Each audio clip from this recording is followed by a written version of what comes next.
So mga kadaryo, andito na naman kami sa paborito namin pasyalan. Hindi, wow. Sa pagod yung may dinadayo talaga ng mga tao.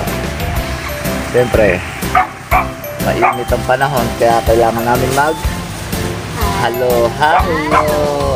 Sana all. Yan o. Sago, kamote, saging, at saka gatas, at asukal. Diwan mo na ako. Ayan. Yan, walang laman yan. Magsasalin na ako. Pinaghalo na yung kamote at saka saging. Inatamis na pareho yan. Ha?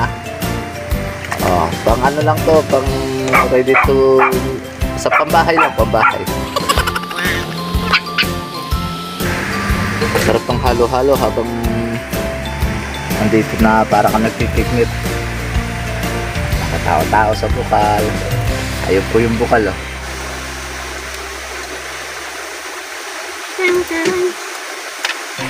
Maliligo po kami dyan sa bukal.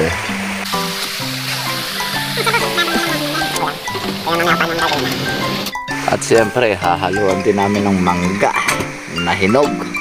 Oh my God! Wow! Ang Akin na yan, sarap. ina. Ito na po, ilalabas na po niyo yung pangkayod. Alam ko yung kamote, saging, sago, mangga, at siyempre, asukal. At hindi mawawala ang gatas. Alaska. Diba? May baon po kami pang kudkud Galing naman.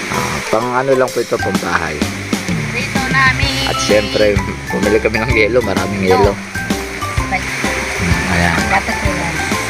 Kudkud na si Aliang Vicente Vlog.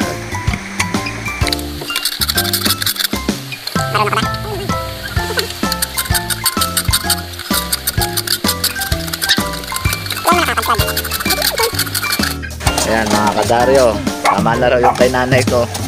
Kaya ang gagawin natin, lalagyan po natin ng mangga. At syempre, yung gatas. Ayan mga kadaryo, nabutasan na po natin yung lata. Lagyan na po natin ang ating nanay. Wow, ayan po, wow. Wow naman! Wow! Ayan mga kadaryo, ang aming halo-halo. Masarap naman.